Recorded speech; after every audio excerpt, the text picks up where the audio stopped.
BCCI से भी बड़े हो गए हैं दो बड़े खिलाड़ी। जी हाँ दोस्तों, रणजी ट्रॉफी में खेलने से साफ साफ कर दिया मना। आखिर क्या कुछ है पूरी खबर की जानकारी और कौन से दो बड़े खिलाड़ी ने साफ साफ कर दिया रणजी ट्रॉफी खेलने से इनकार, सब कुछ बताएंगे इस वीडियो में। लेकिन इससे पहले आप भी हमारे चैनल पर नए हैं तो वीडियो को एक लाइक और चैनल को सब्सक्राइब जरूर करें। चलिए शुरू करते हैं वीडियो को। तो दोस्तों आपको बता दें कि न्यूजीलैंड और ऑस्ट्रेलिया के खिलाफ खेली गई टेस्ट सीरीज में मिली करारी हार के बाद अब भारतीय क्रिकेट कंट्रोल बोर्ड ने नए निर्देश जारी करते हुए सभी खिलाड़ियों को डोमेस्टिक क्रिकेट खेलने का आदेश दिया था और ऐसा नहीं करने पर कड़ी सजा देने की भी बात कही जा रही है।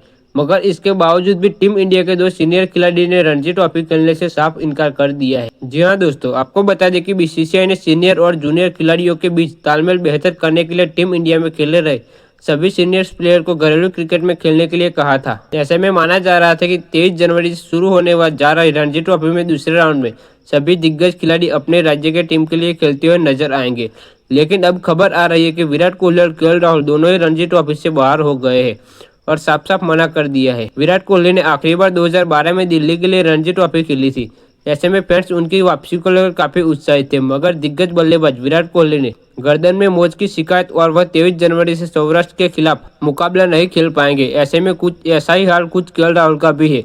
वह भी कर्नाटका के लिए 23 जनवरी से पंजाब के खिलाफ मैच के लिए उपलब्ध नहीं है और कोहली की समस्या से भी जूझ रहे हैं। बीसीसीआई ने नए निर्देश के जारी करते हुए कहा था कि नियम तोड़ने वाले सभी खिलाड़ियों को कॉन्ट्रैक्ट से रद्द कर दिया जाएगा और आईपीएल खेलने पर भी प्रतिबंध लगाया जाएगा। मगर विराट कोहली और केएल राहुल चोट के कारण मैच नहीं खेल पा रहे। खुद बीसीसीआई ने भी चैंपियन ट्रॉफी से पहले कोई बड़ा रिस्क लेना नहीं चाहेगी। ऐसे में काफी कम संभावना है कि उनके खिलाफ कोई बड़ा एक्शन लिया जाएगा। तो दोस्तों आपका क्या मानना है कि विराट कोहली और केएल राहुल ने सही किया या गलत? अपनी राय हमें कमेंट बॉक्स में जरूर दीजिए।